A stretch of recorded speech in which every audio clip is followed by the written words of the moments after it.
For billions and billions of years, the universe has been putting on these incredibly violent, energetic shows, all in total silence. But then, on this one particular morning back in 2015, everything changed. A message that had been traveling for over a billion years, at the speed of light, finally got to us. And this wasn't sound like you and I think of it. No, this was something way more profound. It was a ripple in the very fabric of reality itself. So in this explainer, we're going to unpack how humanity basically grew a new sense, a whole new way to perceive the universe. It's this incredible story that was 100 years in the making, and it finally proved one of Albert Einstein's weirdest, most out there predictions. All right, so here's our game plan. We're going to start with Einstein's wild idea about spacetime. Then we'll get into the cosmic fireworks that actually cause these ripples. We'll look at the incredible machines we built to hear them, break down that very first signal we caught, and finally, we'll talk about why this discovery completely changes the game for astronomy. All right, so to really get a grip on this, we've got to rewind like a whole century back to a time when our entire picture of gravity was about to get flipped on its head. So, back in 1915, Einstein just completely rewrites the rulebook on gravity. And just a year later, his own math suggested something unbelievable, that space and time weren't just the static background. They could actually ripple and wave. But here's the catch. The effect was supposed to be so tiny, so unbelievably small, that even Einstein himself was like, yeah, we're probably never going to build anything that can actually find these things. Okay, so the big idea behind general relativity is that space and time aren't separate. They're woven together into this one thing called spacetime. The classic analogy, and it's a good one, is to picture it like a huge, stretched-out trampoline.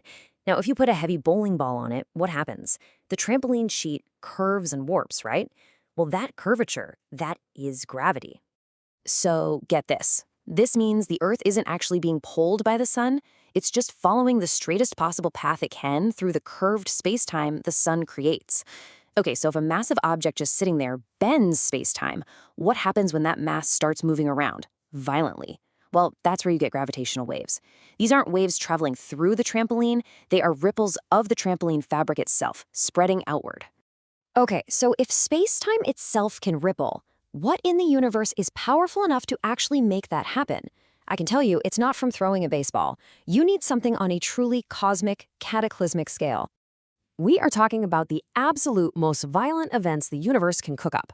Think two black holes smashing into each other, or the death spiral of these super-dense neutron stars, or a massive star collapsing in a supernova. I mean, these are the kinds of events that are so powerful, they literally shake the fabric of reality itself, sending these gravitational waves rocketing across the cosmos. Let's take a closer look at one of the big ones. Two black holes merging. It pretty much happens in 3 acts. First, there's the inspiral. This can take millions of years. You've got two black holes orbiting each other, and as they do, they're bleeding off energy as gravitational waves, which makes them spiral closer and closer. Then comes the main event, the merger. This is a ridiculously violent collision where they become one single, bigger black hole. And finally, you get the ring down. It's like when you strike a bell. The new black hole kind of wobbles and settles down, sending out one last big burst of waves. So predicting these waves, that was one thing. A brilliant thing, but still, it was on paper. Actually building a machine sensitive enough to pick up a tiny vibration in spacetime, a whisper from a billion light years away? Wow, that was a whole other level of challenge. It took decades of pure genius to pull off. So, say hello to LIGO. That stands for the Laser Interferometer Gravitational Wave Observatory. Basically, it's two huge L-shaped facilities thousands of kilometers apart. And here's the core idea. You take a powerful laser and split the beam in two. Each beam shoots down a 4-kilometer-long arm, bounces off a super still mirror at the end, and comes back to a detector. Now, if everything is perfectly calm, the two light waves are set up to cancel each other out completely. The detector sees nothing. Total darkness. But when a gravitational wave passes through Earth, it ever so slightly stretches one of those arms and squeezes the other, just for an instant.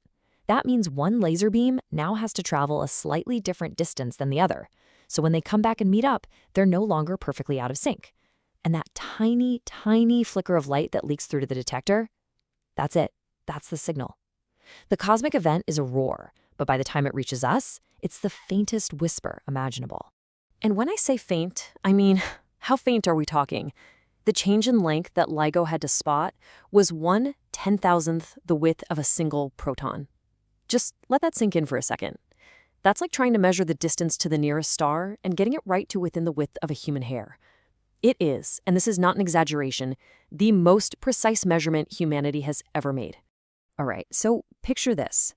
After all those decades of work, all that money, the brand new, upgraded, advanced LIGO detectors finally get switched on in September 2015. The scientists figured, okay, maybe it'll take months, maybe years to find anything. They were so wrong. Just days after they turned it on, September 14th, 2015, a signal came through. A perfect, clean waveform hit the detector in Livingston, Louisiana. And then just 7 milliseconds later, the time it takes for light to travel between the two sites, the exact same signal hit the detector in Hanford, Washington. This wasn't just noise. This was not a drill. This was the real deal. That signal, which lasted less than half a second, told this absolutely incredible story. It was the sound of two black holes merging. One was about 36 times the mass of our sun, the other was around 29. They merged to form a new black hole of about 62 solar masses. Now, wait a minute. If you're doing the math, you'll notice that 3 whole solar masses are just gone. But that mass wasn't lost.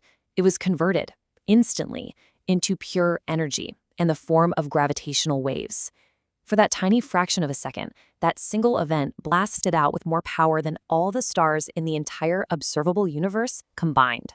So this one little event, which scientists converted into a sound, this iconic chirp, it was like hitting the scientific jackpot. In that one moment, it proved that pairs of black holes actually exist.